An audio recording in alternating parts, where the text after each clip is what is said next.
Signal kakabahan na sa Petrogas? Brook versus Gendler sa finals game. Ito na ba ang redemption era ng Signal laban sa Angels? Finals appearance muli ang magaganap sa magiging tapatan ng Signal HD Spiker at Petrogas Angels nang pinataob nito ang kani-kanilang mga kalaban. Naging mahirap nga para sa Signal na pataubin ang CSB Lady Blazers nang umabot sa 5th set ang laro sa score na 23-25, 22-25, 25-22, 25-22 at 15-10. Sweet reverse victory nga ang nagawa ng Signal nang muntikan pa silang maagawan ng CSB sa championship spot. Buti na lang ay pinasok ng Signal si Troncoso na naging magic bunot sa kanilang team. Halos hindi nga nakahinga mga supporters ng HD Spiker nang dikitan ang naging labanan sa game.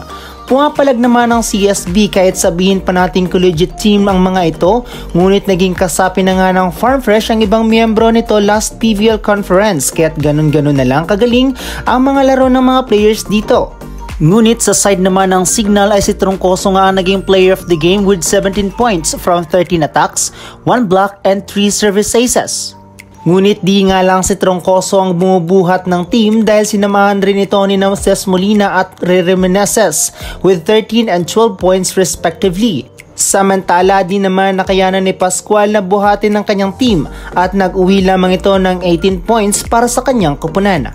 After Signal at CSB game, dumako naman tayo sa Petrogas Angels at Cherry Tigo crossovers.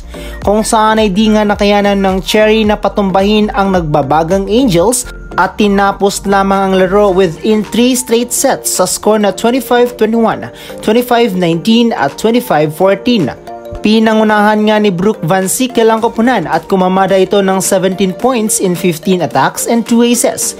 Binigla nga ng Angels ang Cherry Tigo at walang nagawa rito ang swags ni Maranyo at Laure.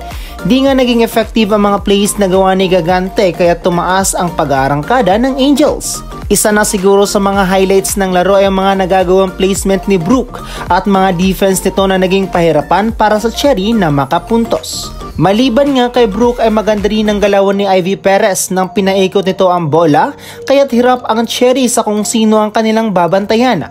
Player of the match rito ay si Brook Van Sickle because of her commendable skills na ipinakita sa laro. Maghaharap muli ang Signal at Angels sa finals. Huli nga nating nakita ang finals appearance ng dalawang team neto last PVL Reinforced Conference kung saan ay nagwagi ang Petrogas Angels laban sa Signal HD Spiker.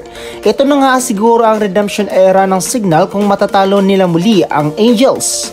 Mga kachismis, sa tingin mo bang kakayanin ng HD Spiker na maipagpatuloy ang panalo hanggang championship match o masusupla sila ulit ng Petrogas? Kung may say ka rito abay comment mo na yan. Salamat sa pagtutok mga kachismis. Ito ang inyong Kuya Jan nagbabalita ng latest chika ng volleyball sa Pinas. Bye bye!